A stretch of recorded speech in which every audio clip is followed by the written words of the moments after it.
the Chase Thomas Podcast, for people who have nothing but time to kill.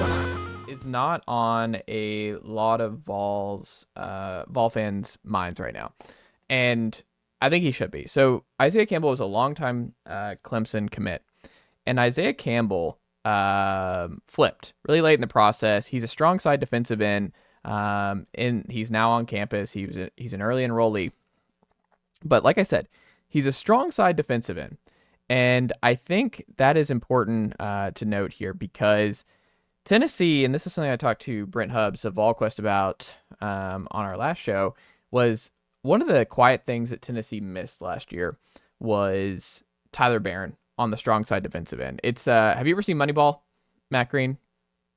Of course.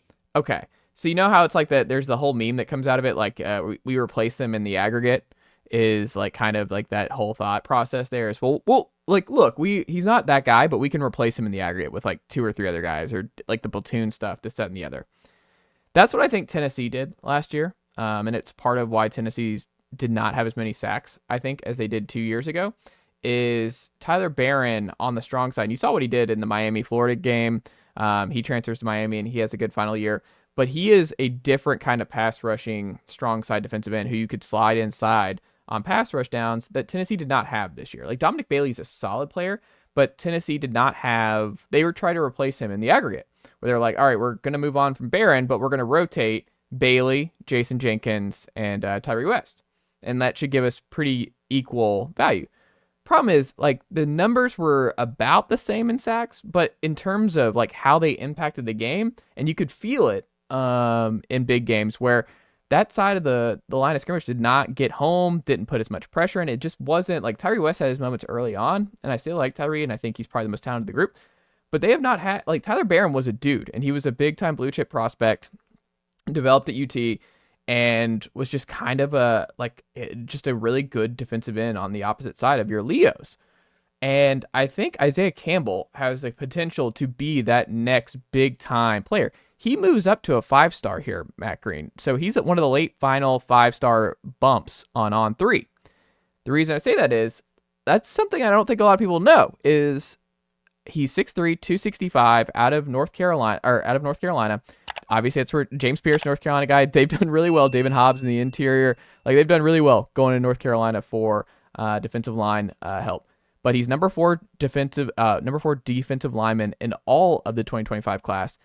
He's quietly a huge dude, and I'm not saying he's going to be a game wrecker as a true freshman, but he's a 5-star on that opposite side, and he's someone to just go ahead and pencil in as like, hey, Tennessee needed somebody like Isaiah Campbell, and he was such a late ad that I think it was kind of overlooked, and because you're like, oh, who's that? Okay, I guess we got a former Clemson guy and 4-star, strong side, whatever, we'll see. No, he's different, and I think Isaiah Campbell is a potential monster on that other side that Tennessee has not had since Barron. And I don't know if you expect him to do that as a true freshman is a lot, but if things go well and he lives up to what he's billed here as, because he got a bump to a 5-star here in their final on 3 5-star ratings here. That's a first-round draft pick, potentially. That's what it is. They only have 32 5-stars because it's like trying to project how many of these guys could be first-round talent. Now you have a first-rounder on the strong side defensive end, and Tennessee has not had that in a while. I don't think they've had a 5-star strong side defensive end in the entire Heupel era. So I think it's huge, and it's something that I just penciled in here. I was like, this is something to monitor for Vol fans this fall. See how much he plays, see how much he factors in early on. But that's something they need because they're loaded at Leo. Like, they're loaded on the opposite side of the defensive line with they've had James Pierce, but now it's Joshua Josephs, who played a lot last year, Caleb Herring, Jordan Ross, who's a 5-star from Vestavia Hills from the previous class. Like, you got dudes, Marion Dye coming in, but Isaiah Campbell's different, and they needed that on the opposite side. They're recruiting at a really high level at Leo, but they needed the other side. So just something to pencil in that I'm really excited about is Isaiah Campbell getting that 5-star bump here at the end, and I think he could be a really good player because Tennessee, the best thing they've done in the 4 years under Heupel is develop elite defensive linemen, and I'm excited about Isaiah Campbell.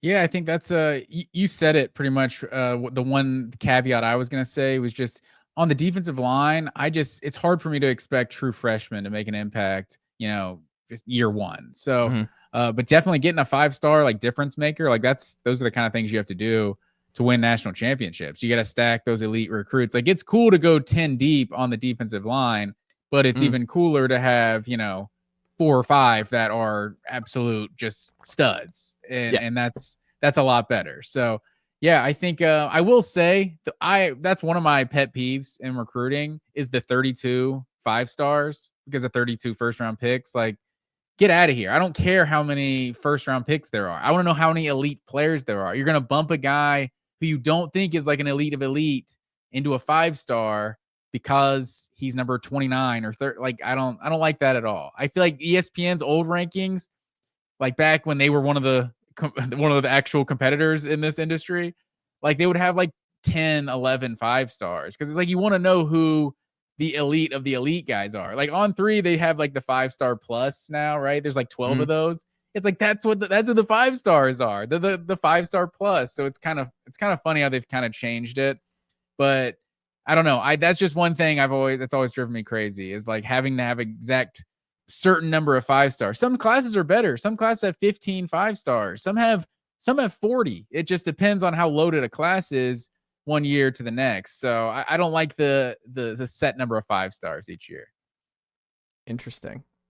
I wouldn't. I wouldn't lose any sleep over it, Matt Green. I mean, it's it's still basically, if you're in that 32, I don't care. That means the projection is strong. Like, the takeaway is, look, if you're at that between 28 and 38, whatever, that means you're somewhere in the ballpark. Like, it will not be a surprise if you end up developing into a first-round pick, is really what that's saying. Sure. And that's all that you get excited about that. That's enough reason to get excited. It's like, you have somebody now in your room who can become a first-round pick if all things go according to plan, based on their physicality, how they're projected, their frame, all that kind of stuff, their measurables.